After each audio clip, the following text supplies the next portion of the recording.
I woke up early the next morning and visited the Hilo Farmers Market. This is the central community gathering place here on the Big Island.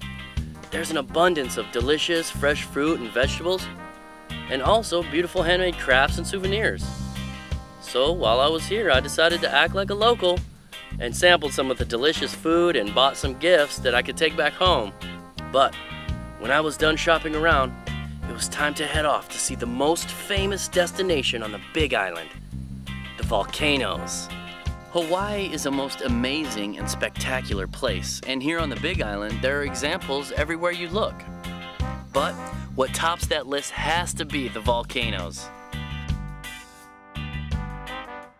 All the Hawaiian Islands were at one time active volcanoes, but the world's most active volcano is here on the Big Island. Her name is Kilauea, and she has been continuously erupting since 1983. We have a unique opportunity here on Hawaii to see what it must have been like as the Earth was being created. The Hawaiian Islands sit on the edge of a tectonic plate known as the Ring of Fire. What's a tectonic plate? Follow me if you want to find out.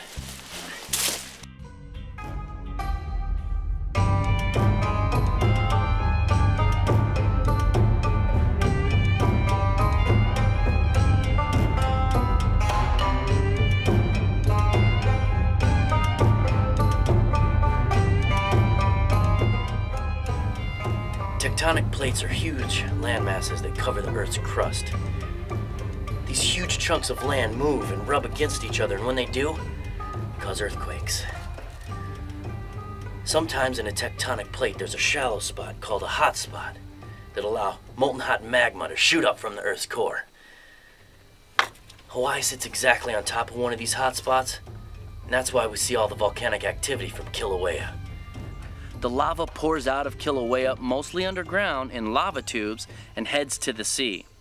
When the lava hits the water, new land is formed, giving us an example of what it must have been like as the world was being created. There are two different types of lava, pahoehoe and a'a. Pahoehoe is a smooth river of lava. A'a is rough, jagged, crumbly lava. Alright, what you see behind me is what's called a volcanic steam vent. How that works is all the rainwater gets heated up by the thermal activity of the volcano that is literally just meters under our feet right now. It's heating that water up and blowing it out this huge steam vent. If you get close enough, you can actually hear it hiss. Look at what the steam has done to this tree right here. The chemicals inside the ground, the minerals, as they steam up, it's actually bleached the bark of this tree. It's bleached it absolutely white. All this right here comes from the minerals that are evaporating with the steam from the lava flow underneath, literally just a few meters underneath our feet.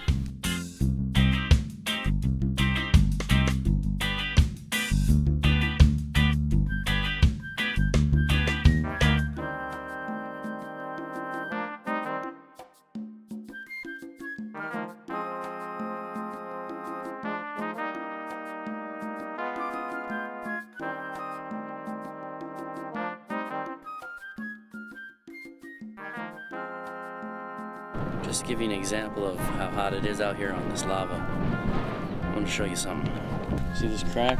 Maybe, I don't know, according to this stick, maybe 3 inches deep.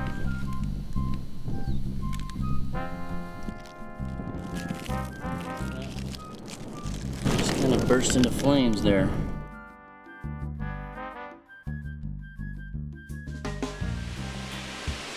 I hope you've enjoyed our adventure here in Hawaii and have a better understanding of just how unique and valuable Hawaii truly is. Not just to America, but to the world. We've been to the top of the world's tallest mountain to visit the world's highest observatory and seen both of the world's largest telescopes. We've also visited the world's most active volcano in the most remote place on the planet. Hawaii truly is like no place else on Earth. And it's the people and communities in Hawaii that are preserving that natural beauty through a sustainable lifestyle. I remember Graham saying, a sustainable lifestyle is about consuming less and using more of the natural gifts we've been given. You may not have solar power in your home, but you can shut off a light. You may not have a water catchment system, but I bet you could save water. You may not have enough room for a garden, but I think you might find some place to grow some tomatoes or onions or herbs. Listen, just doing one thing in a more sustainable way means that you are making the world a better place for everyone. I'm Zach McCall with the Global Volunteer Crusaders, reminding you that Hawaii and the world are waiting for you, because when you volunteer, you can see more and be more.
Below the floor of the Pacific.